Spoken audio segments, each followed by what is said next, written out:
What are you up to? Do you want some lunch? Yeah? Burgers? Pizza?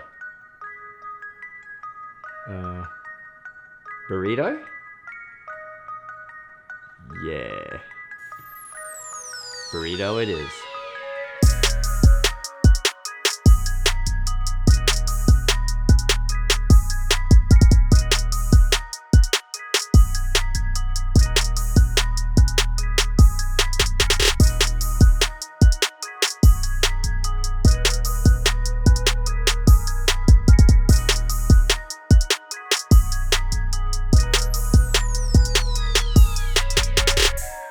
Gudsen debuted its MOZA AIRCROSS 2 gimbal back in April at NAB in 2019. Now that pretty much seems like an eternity ago. I mean, it's only been released a couple of months ago at the time of this video. And yes, I am a little bit late to the party, but better late than never, right?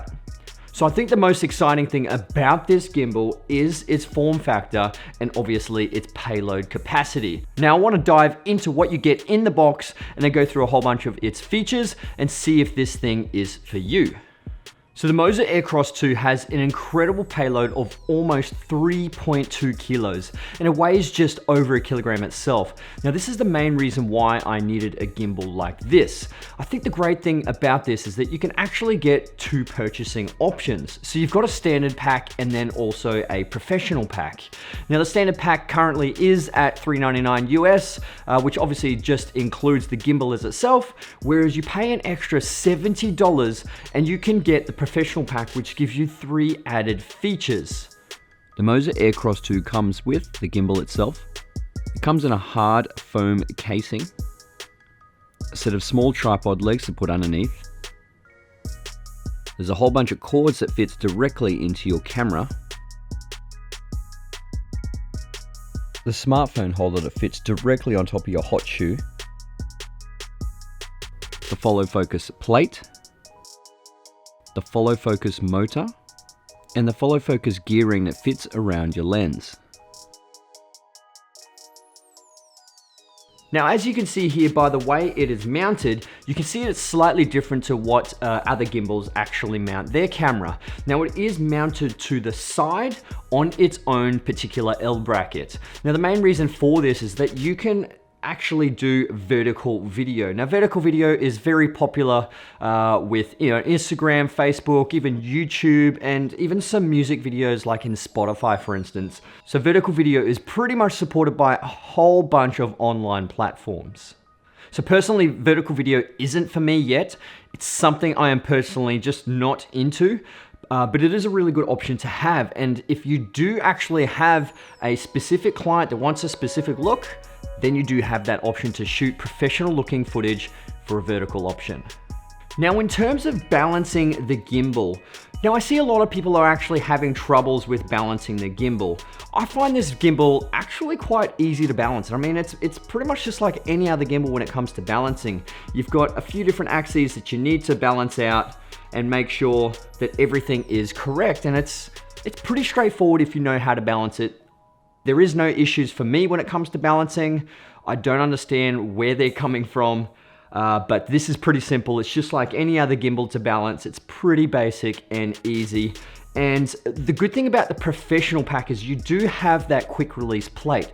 So especially if you are a hybrid shooter, you do like to do photos and videos, you do have that option to quick release it out and then start taking photos or even handheld footage as well. Now, once you have the camera all balanced perfectly, it is advised to do the automatic calibration of this. Pretty simple. You've got this little LCD screen that you can go through the menu and then you're able to calibrate it like it is now. So the great thing when it does that automatic tuning, it'll actually show you what the tilt, the roll, and the pan axes, what kind of a percentage it's actually using. So you can see if it's perfectly balanced, it shouldn't use too much energy, but it all comes down to the size of the lens and obviously the size of the camera body as well. But if you do want to do some manual adjustments, you can manually adjust every single setting right there. So you can make it tilts a little bit slower or faster or give a little bit more strength into it. All depends on how you want to set that up. But if you want to do it the automatic way, you've just got that option where you can just go it into automatic and then just calibrate it, and away you go.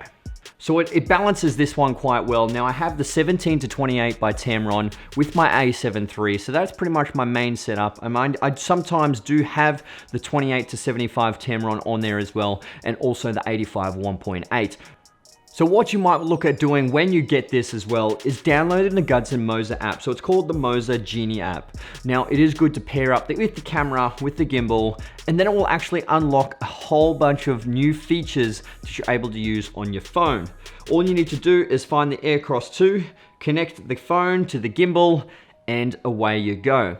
Now a super cool feature that you can actually access is the mimic function.